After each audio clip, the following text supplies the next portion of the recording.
গিন্নিমা, গিন্নিমা, এখন কেমন বোধ করছেন?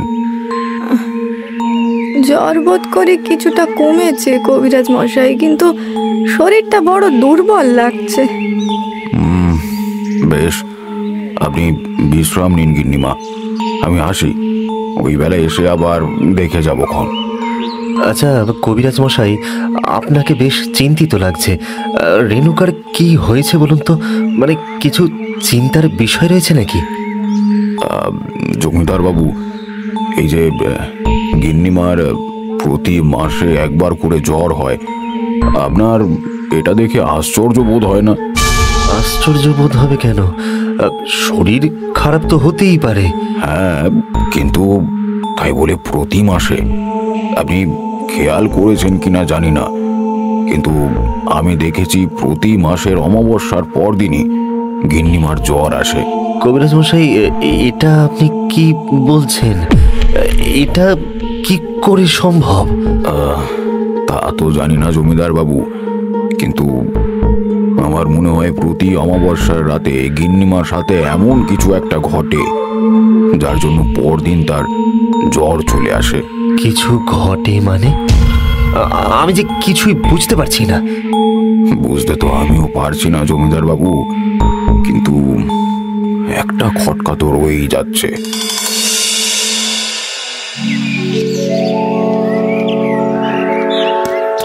ভোলা, এই ভোলা, এইভাবে ছুটতে ছুটতে কোথায় যাচ্ছিস? কি হয়েছে? সর্বনাশ হয়ে গেছে গিন্নিমা, সর্বনাশ হয়ে গেছে। দারোয়ানের 7 বছরের ছেলে বঙ্কু 3 তলার পুকুরে ডুবে গেছে। আমি অন্য চাকরদের ডাকতে এসেছি। কি 3 তলার পুকুরে ডুবে গেছে? কিন্তু ঠিক আছে, চল তো দেখি, চল। হায় হায় হায় হায়, আমার কি সর্বনাশ হলো গো! আমার একমাত্র ছেলেটা কোথায় গেল গো? দাদা দাদা দাদা, শান্ত হও দাদা, শান্ত হও। ওই দুজন ছোকরা তো জলে নেমেছে, ওরা বঙ্কুকে নিয়ে উঠে আসবে। দেখো, তুমি দেখো।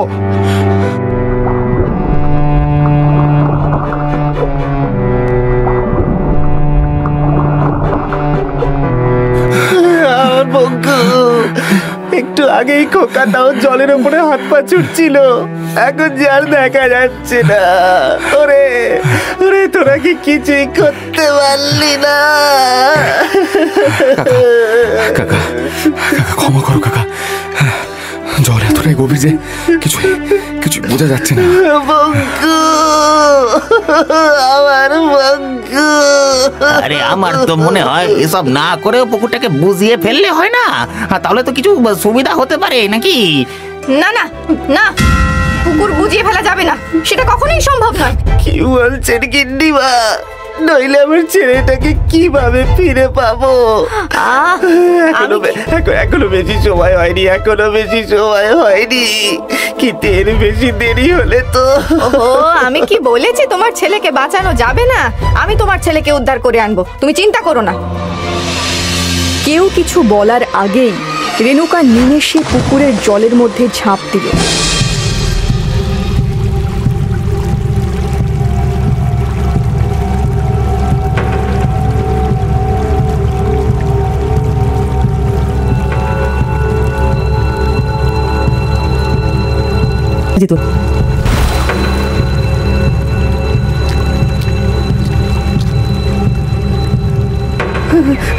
বঙ্কু, আমার বঙ্কু, আমার 7,000 ধন, আমার মানিক বঙ্কু। কিন্তু কিন্তু ও তো অজ্ঞান হয়ে আছে। ওর পেটে জল ঢুকে গিয়েছে, তাই অজ্ঞান হয়ে গেছে। ওর পেটে চাপ দিয়ে জল বের করতে হবে, তবেই জ্ঞান ফিরে আসবে। আরে আরে, তাড়াতাড়ি এখানে শুয়ে দাও, ওর পেটে চাপ দিয়ে জল বের করতে শুরু করি।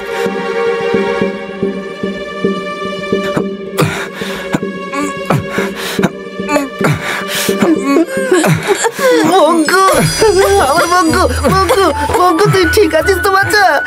হ্যাঁ বাবা, আমি ঠিক আছি বাবা। গিন্নিমা, গিন্নিমা, আপনি যে অসম্ভবকে সম্ভব করে দিলেন। ধন্য ধন্য আপনি গিন্নিমা, ধন্য। আপনি কোনো মানুষ নন, আপনি সাক্ষাৎ দেবী গিন্নিমা। আপনার জন্য আমার ছেলেটা প্রাণ ফিরে পেল। জয় গিন্নিমা, জয় গিন্নিমার জয়, জয় গিন্নিমার জয়। নিজের প্রাণ সংকটে ফেলে গিন্নিমা প্রজাদের প্রাণ রক্ষা করেছেন। সত্যি সত্যি আমরা ধন্য, আমরা ধন্য। আরে তোমরা তো আমাকে লজ্জায় ফেলে দিচ্ছ, এ তো আমার কর্তব্য।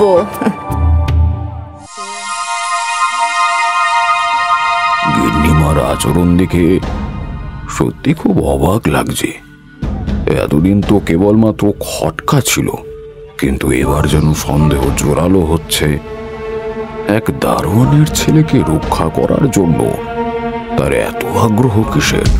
আমি যে কিছুই বুঝে উঠতে পারছি না কবিরাজ মশাই, আপনার কথায় বিশ্বাস করব নাকি করব না। হ্যাঁ জমিদার বাবু, গিন্নিমার সাথে আমার কোনো ব্যক্তিগত শত্রুতা নেই যে আমি তার বিষয়ে মিথ্যে অপবাদ দেব। আমি কেবলমাত্র নিজের সন্দেহের কথাই বলছি। রেণুকার এই প্রতি মাসে জড়ো হবার বিষয়ে যে আমার কখনো সন্দেহ হয়নি তা নয়, কিন্তু তার পেছনে যে কোনো গুরুতর কারণ থাকতে পারে সেটা আমার মনে হয়নি। জমিদার বাবু, আপনি চাইলে নিজেই এই সন্দেহের যাচাই করে নিতে পারেন। এই তো 2 দিন পরেই ঘোর অমাবস্যা, আপনি সেদিন রাতে সজাগ থাকবেন, তারপরে দেখুন কি হয়। আপনার কথা বিশ্বাস করতে ইচ্ছে হচ্ছে না, কিন্তু তবুও নিজের সন্দেহ দূর করবার জন্য এটা আমাকে করতেই হবে।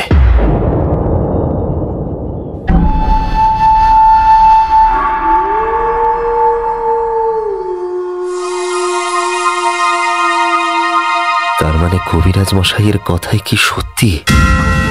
বেশ, আজকে আমি সব কিছু নিজের চোখে দেখতে চাই।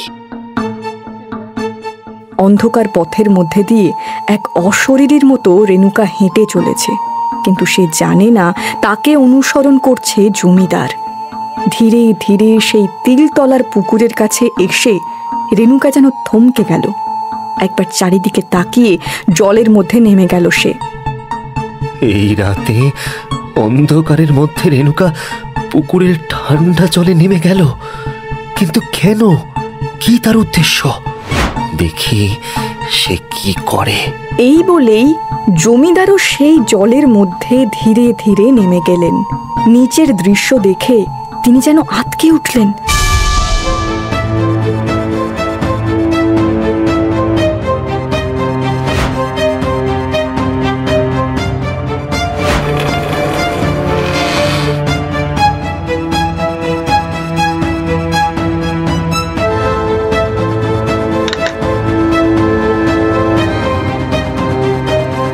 এসে গেছি, আমি আবার তোর কাছে এসে গেছি। দেখ, প্রতিবারের মতো তোর রক্ত তৃষ্ণা মেটাতে আমি এসে গেছি।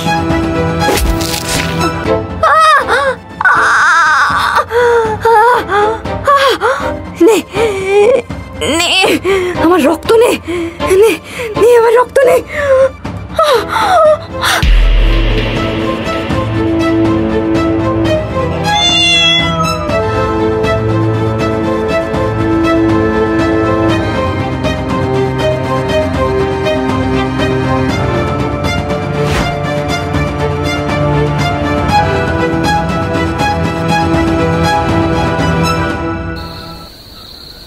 দাঁড়াও, এই রাতে কোথা থেকে আসছো তুমি?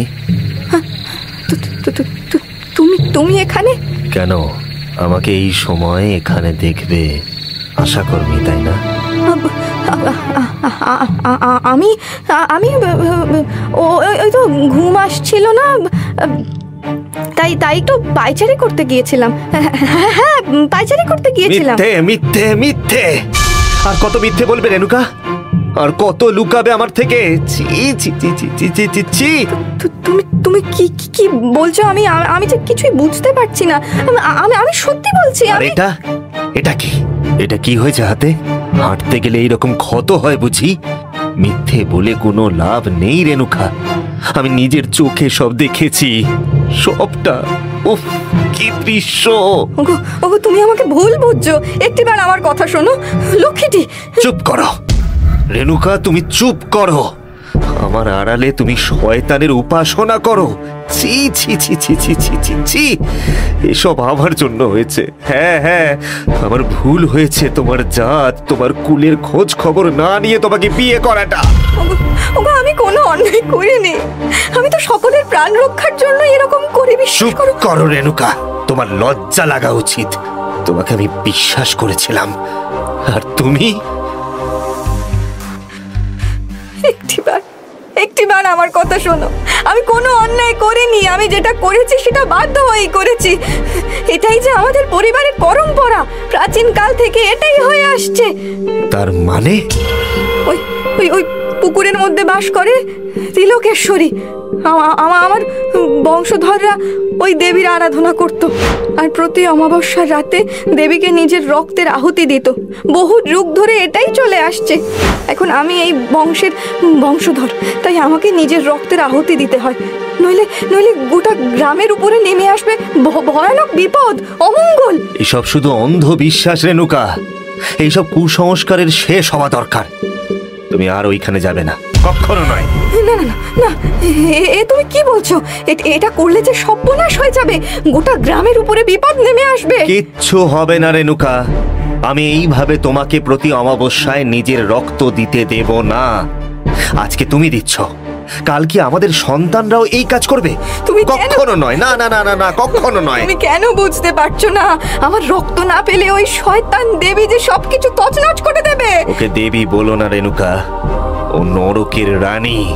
নইলে সন্তানদের রক্ত কোন মা গ্রহণ করে? হ্যাঁ, কোনো মা গ্রহণ করে না। আমি আর তর্ক করতে চাই না রেণুকা। ওগো, এরকম করো না, সব শেষ হয়ে যাবে গো। এই কুসংস্কারকে ভঙ্গ করতে যদি সব শেষ হয় তবে তাই হোক, আমি পরোয়া করি না। কিন্তু তুমি আর কোথাও যাবে না। না না, শোনো আমার কথা, একটিবার শোনো। এরকম করো না, শোনো। কে আছিস রে? আজকে থেকে গিন্নিমা একটা ঘরে বন্দি থাকবে, আর সর্বক্ষণ তার ঘরের বাইরে পাহারা থাকবে। এরপরেই জমিদার রেণুকাকে একটা ঘরে বন্দি করে দিলেন। এইভাবেই কাটতে থাকলো দিন।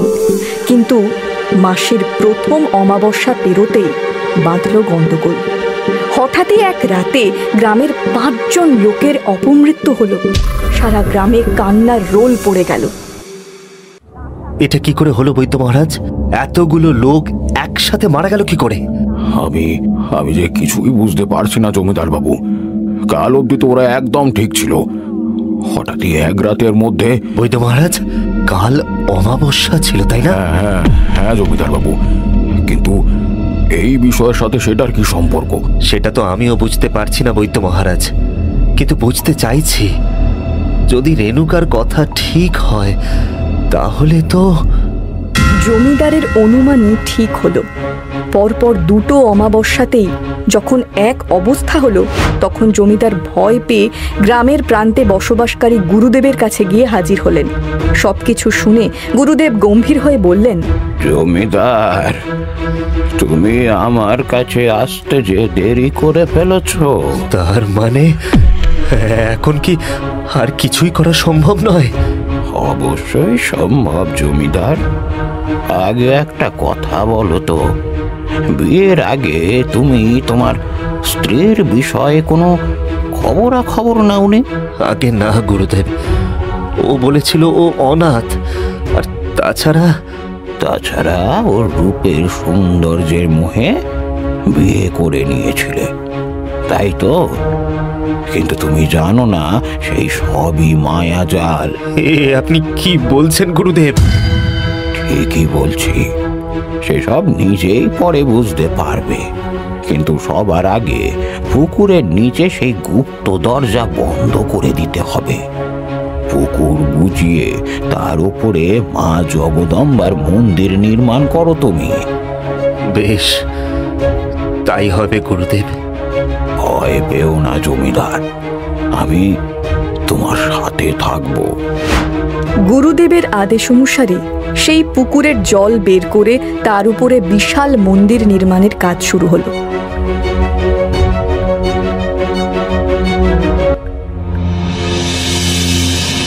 সেদিন জমিদার রেণুকাকে এই সংবাদ দেওয়ার জন্য তার ঘরে ঢুকতেই চমকে উঠলেন।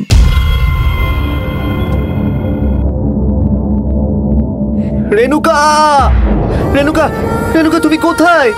কোথায় তুমি রেণুকা? রেণুকা! এটাই তো হওয়ার ছিল জমিদার। ওই পুকুরের জল বের করে নিয়ে পাতালের দরজা বন্ধ করে দেওয়ার সঙ্গে সঙ্গেই যে ওর ভবলীলা সাঙ্গ হয়ে গিয়েছে। মানে দয়া করে পরিষ্কার করে বলুন গুরুদেব, আমি যে কিছুই বুঝতে পারছি না। বলছি তুমি যাকে বিয়ে করেছিলে সে কোনো সাধারণ স্ত্রীলোক নয় জমিদার। সে নরকের থেকে উঠে আসা এক পিশাচিনী। তবে তার বয়স কত তা কেউ জানে না। যুগের পর যুগ ধরে সে এইভাবেই নিজের বাসনাকে তৃপ্ত করছে।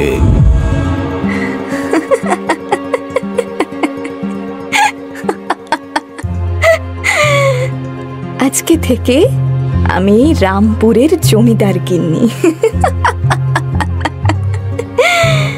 এবার এখানে থেকেই আমি নিজেকে আরো সুন্দর করে তুলব, নিজের যৌবনকে চিরস্থায়ী করব।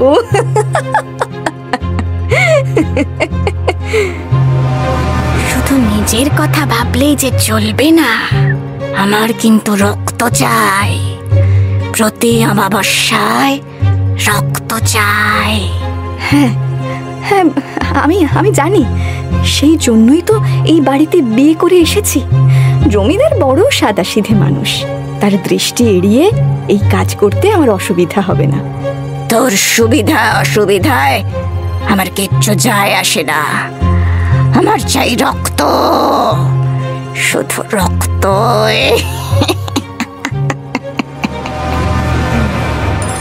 রক্ত দিয়ে ওই পুকুরে চান করে উঠে এলেই আমি আরো রূপবতী হয়ে উঠব। আমার বয়স বাড়বে না, আর ধীরে ধীরে আমি অমর হয়ে যাব, অমর হয়ে যাব।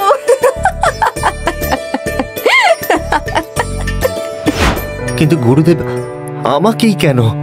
আমি তো কারোর কোনোদিন কোনো ক্ষতি করিনি। কারণ তুমি জমিদার। তোমার কাছে সুখ সাধনের কোনো অভাব নেই। তোমার আগে বহু লোকের সাথেও সংসার করেছে। সত্যি হয়তো অমর হয়ে যেত, কিন্তু বাদ সাধলো তোমার বৈদ্য। তার মানে ওই পুকুর বুঝিয়ে তার উপরে মন্দির নির্মাণের জন্যই ওর মৃত্যু হলো? মৃত্যু নয়, বিনাশ বলো জমিদার, বিনাশ। পিশাচিনীদের মৃত্যু হয় না। এবার যাও, ওই কঙ্কালকে পুড়িয়ে দাও, আর কোনো ভয় নেই তোমার। ধন্যবাদ, আপনাকে অনেক ধন্যবাদ গুরুদেব। আপনার জন্য আমি এই বিপদ থেকে মুক্তি পেলাম। আপনাকে অনেক ধন্যবাদ।